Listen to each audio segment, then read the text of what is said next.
Hola, ¿qué tal? Muy buenas noches. Bienvenidos a la otra cara de la moneda.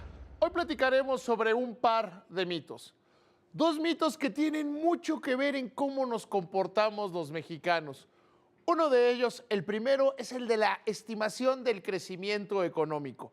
Tenemos una propensión casi enfermiza a pelearnos por ese número. El gobierno un año antes siempre empieza a hacer sus estimaciones, la iniciativa privada va con las suyas y luego se van cambiando a lo largo de todo el año. Decían los chinos que hacer pronósticos era muy complicado y más cuando eran del futuro. La otra es desentrañar la naturaleza del aguinaldo, la utilidad del aguinaldo y esa enfermedad tan mexicana que tenemos de creer que el aguinaldo es dinero que se tiene que consumir sí o sí antes del Día de Reyes. Bienvenidos, bienvenidos a la otra cara de la moneda.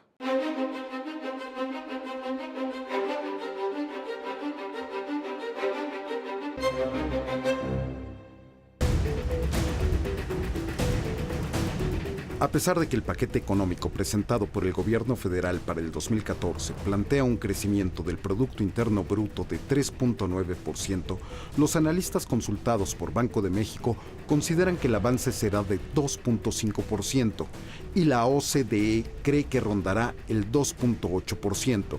La estimación del gobierno federal está fundamentada en el mayor gasto público y la entrada en vigor de las llamadas reformas estructurales. En las encuestas privadas y del Instituto Central se ven como peligros la sobreestimación de las reformas estructurales, la lenta recuperación de Estados Unidos, así como la crisis que atraviesa el sector de la construcción.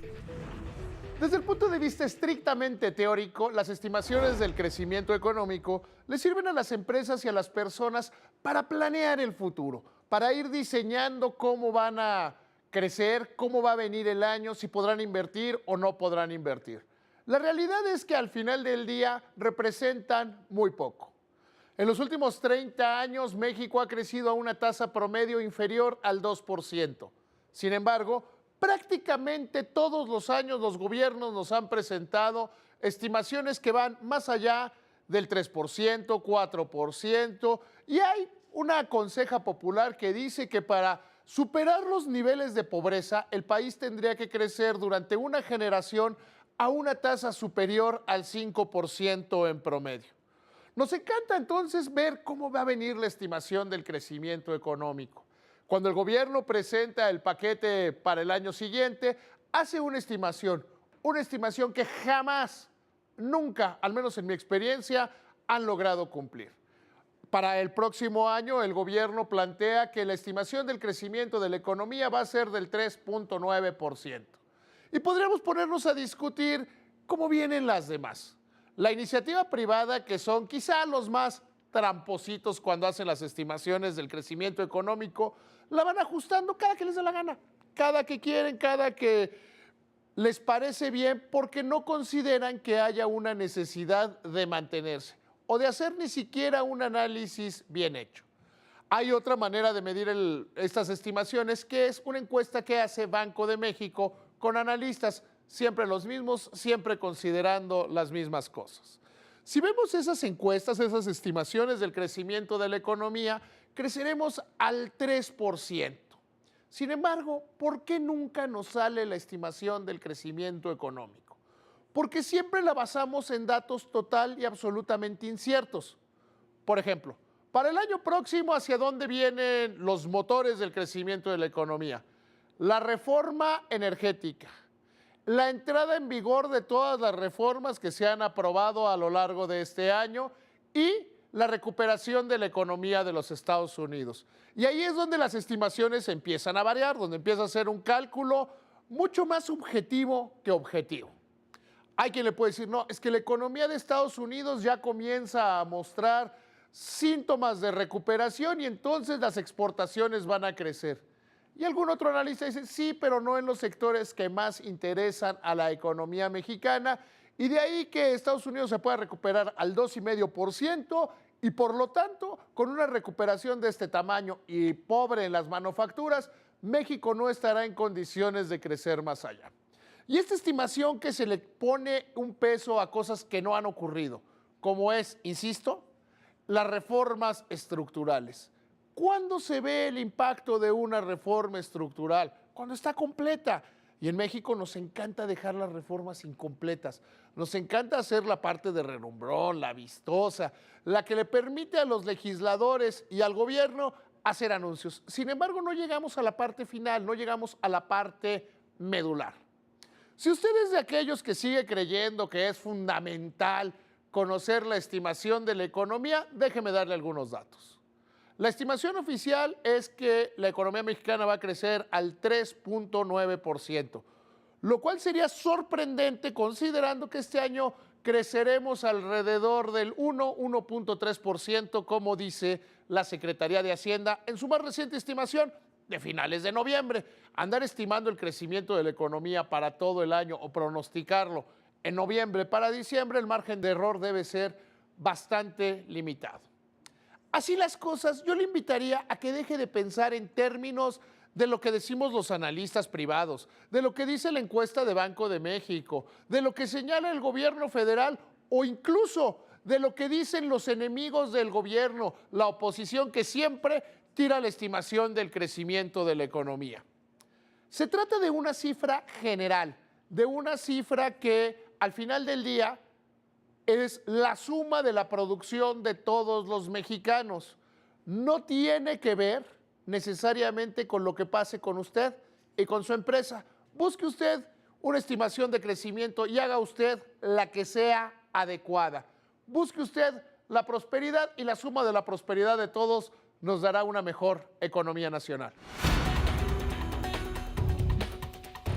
El aguinaldo en México es una prestación social consignada en el artículo 87 de la Ley Federal del Trabajo, equivalente a por lo menos 15 días del salario del trabajador, sin importar la antigüedad, y debe ser pagado a más tardar el 20 de diciembre. La regulación establece que trabajadores y patrones pueden acordar un monto mayor.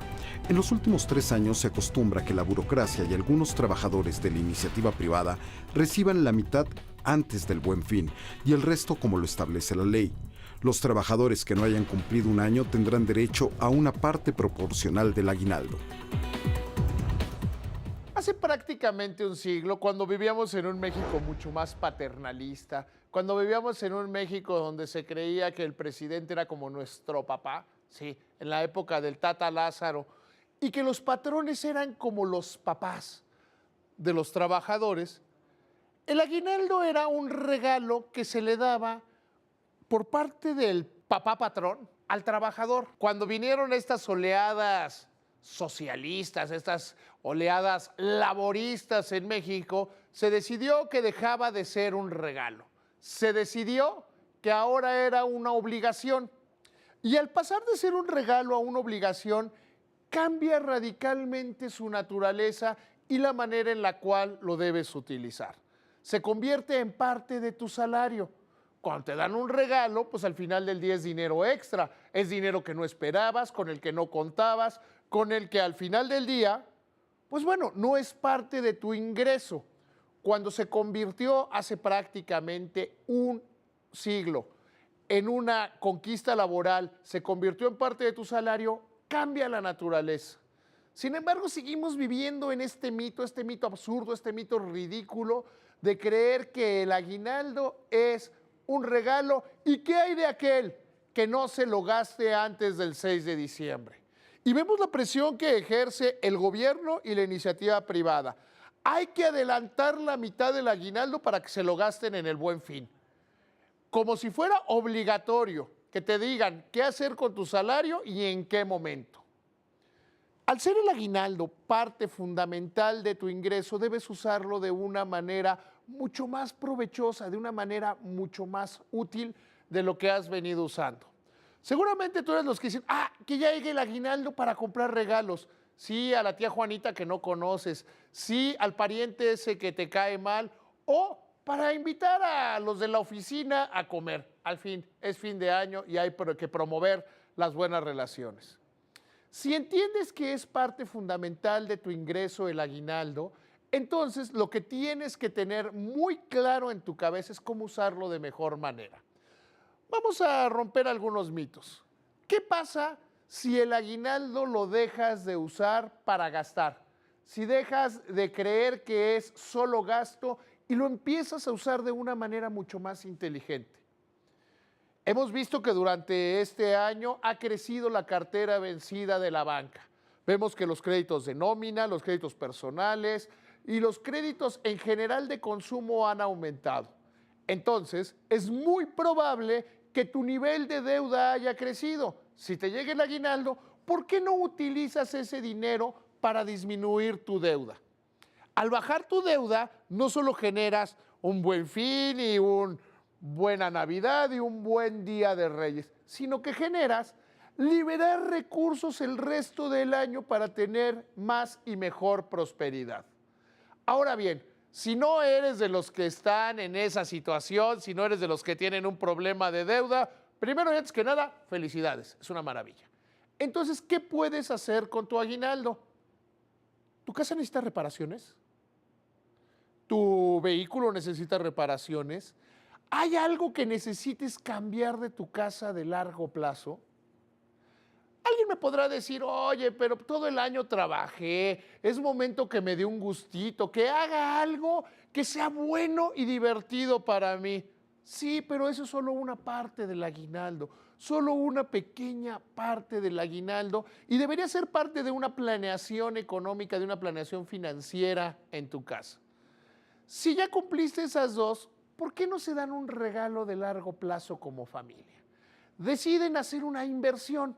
Deciden, ok, vamos a ahorrar este aguinaldo, lo vamos a llevar a algún producto que hay en el mercado, que hay algunos muy buenos, desde el gobierno con CETES directo, hasta unos muy sofisticados, dependiendo la cantidad de aguinaldo que tengas. Y ahora, ¿qué vamos a hacer cuando tengamos dos aguinaldos juntos?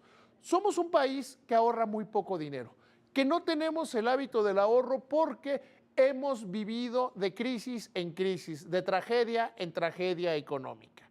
Si estas ya pasaron, hay que cambiar las cosas. Hay que entender que el aguinaldo, uno, no es un regalo del patrón. Y dos, y mucho más importante, que no es dinero que te tengas que gastar antes del 6 de diciembre. Evita la cuesta de enero, sé inteligente. Muchas gracias, muy buenas noches.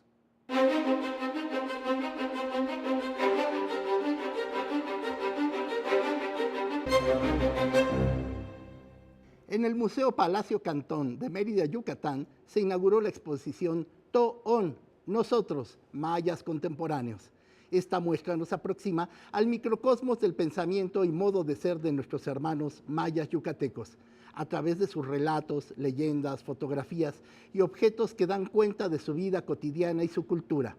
Se exhibirá en este recinto hasta el 25 de enero de 2014.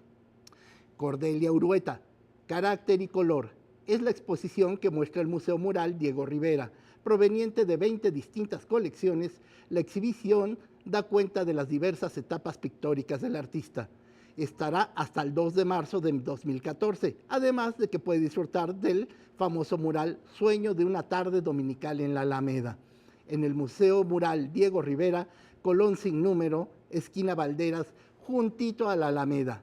Y si ya anda por ahí, aproveche para retratarse con Santa Claus y los Reyes Magos, o quédese en casa a disfrutar del Gran Gatsby, la película basada en la novela de Scott Fitzgerald y dirigida por Baz Luhrmann, ambientada en los años 20 con grandes actuaciones de Leonardo DiCaprio, Tobey Maguire y Carey Mulligan.